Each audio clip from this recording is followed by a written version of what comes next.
Yo, what is up, guys? My name is Nicholas Earle. I'm joined here, as always, by my brother Tim, and welcome back to Talking Baseball with the Earle brothers. And we have a big video to record here. Yes, this happened a couple days ago. I've been busy. We've had things going on, and I haven't had the time to just sit down and record a video on this topic. So I figured we have time today. Let's do it. Because we had a big trade go down a couple days ago. One of the biggest trades that we've seen so far this season. Andrew Vaughn is now a Milwaukee Brewer in exchange for Aaron Civale. I think that's a massive trade for both these teams. It puts Chicago in the contention for the Okay. Oh, wrong Sox. Damn it. All right, let's want to just reshoot that or nope. Keep going. Okay, cool. Rafael Devers is a San Francisco Giant. That came out of nowhere the other day. Let's talk about it. In this trade, the San Francisco Giants got Rafael Devers and his contract. We'll talk about that.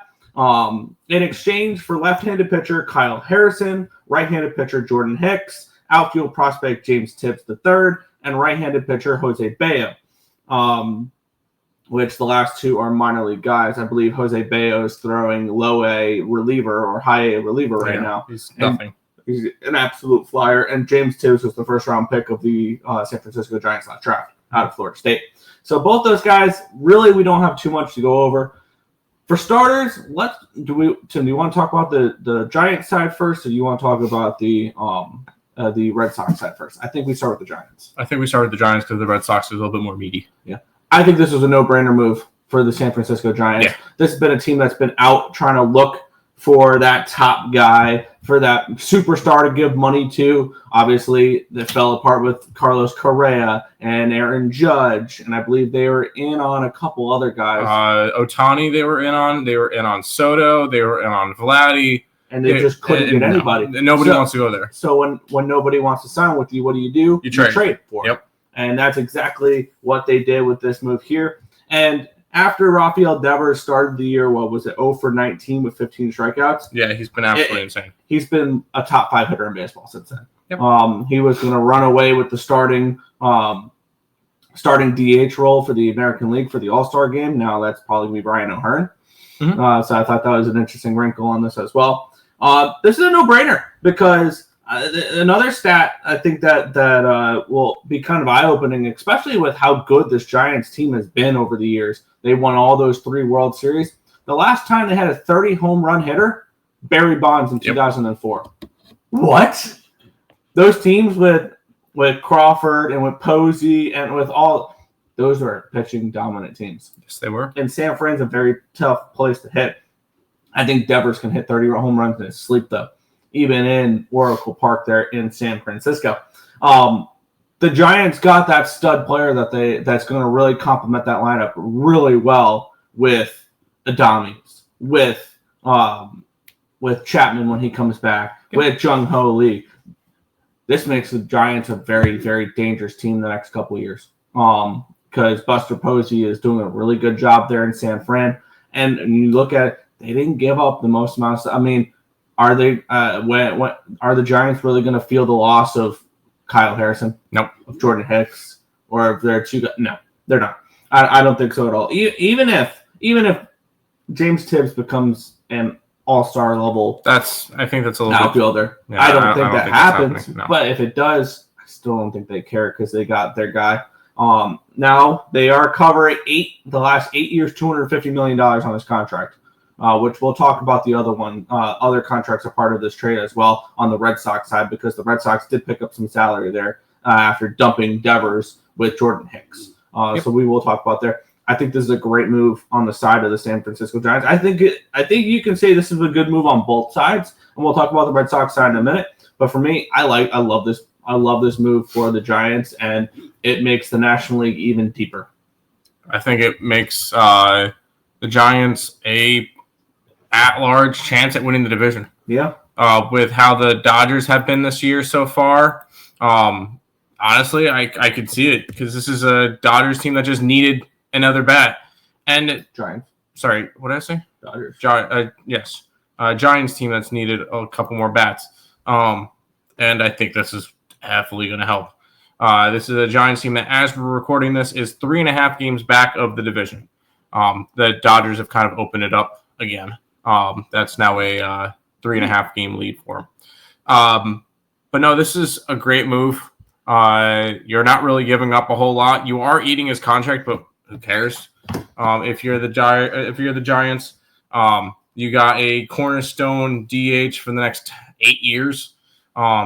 And will this work out? They're kind of in a win now mode.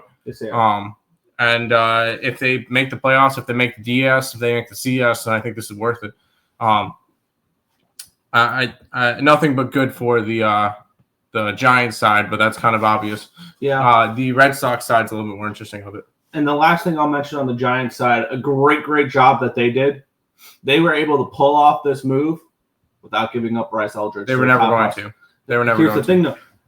Yeah, no, but yeah, obviously the value of Devers was not as high as people thought it was because we'll talk about that on the Red Sox.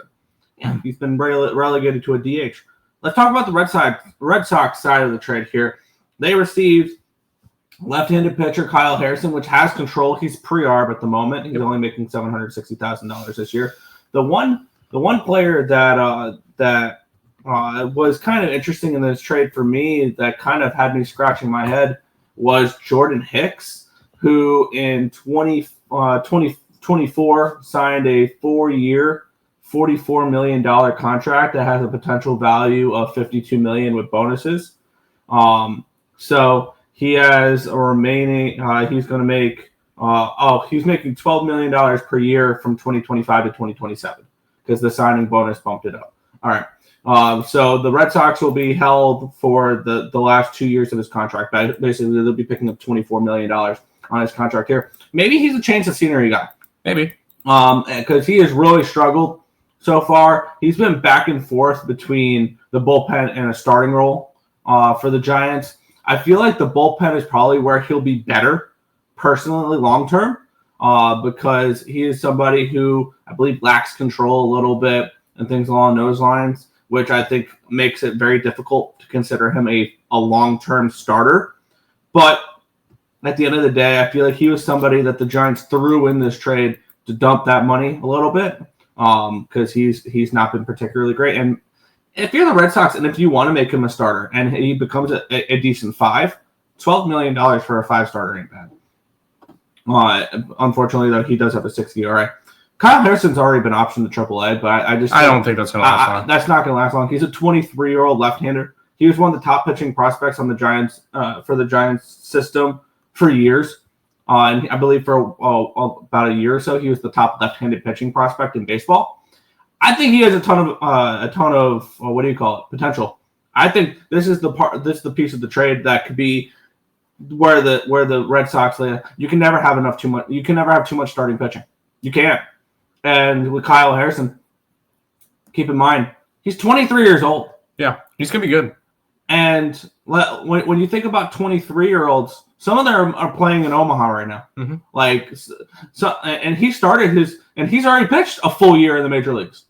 So he is the same age of some college kids, and he's already had a decent amount of time in the in the major leagues. Now, granted, he's pitched to a 4+ ERA. He's still developing. I think long term he could be a good pitcher for this Red Sox team that could never have too much pitching. And I think he's also a good change of scenery candidate as well. I agree. Jose Bayo, I don't really know too much about him. I think he's he's not going to be anything. No. And James Tibbs, he's an outfield prospect, which I don't know why the Red Sox needed another outfielder between Roman Anthony. I mean, at the end of the day, he's a trade piece. Yeah. Would it shock you to see both Bayo and Tibbs gone by the trade deadline and they make a move for, I don't know, a first baseman or something like that? See, I don't think it's worth it.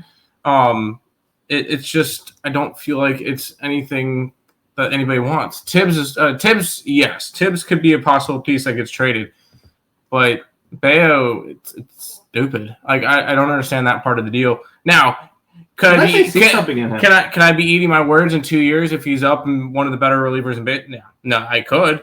Is it going to happen? No, it's not going to happen. So I maybe Tibbs could be a trade piece, but I don't really see much in it.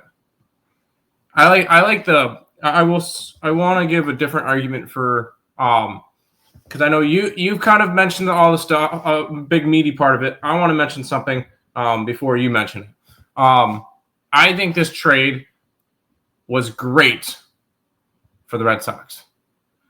And I want to put that argument out there. I think it was great for the Red Sox, not because of what they received, but what they could possibly do because of what they did. Yes.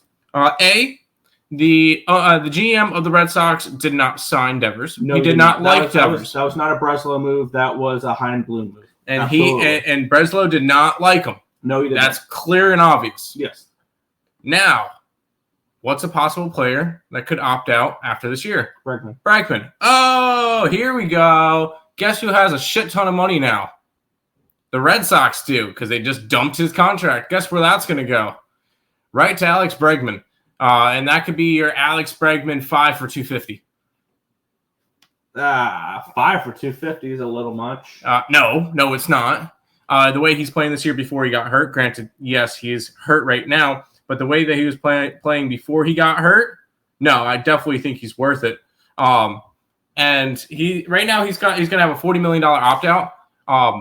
I would take Bregman any day over Rafael Devers, just because you got a glove with Devers. You have a higher floor with Bregman with his defense. Absolutely. And that being said, yeah, the Red Sox have a lot of big outfield prospects and everything. Well, throw one of them to DH. Roll with it. Roman Anthony would be a hell of a DH. No, I wouldn't put Roman Anthony at DH. Wow. I would have probably Willie Ray or somebody like that. Willie or his value is no, that's Rafael. His value is playing center field. No, I would go him, but I love this trade for the Red Sox. I know that sounds crazy, but it's not gonna be great for this year. It's not gonna be great for this year. Let me preface that. I still think the Red Sox can make the playoffs this year. They're only a half game back for a wild card spot.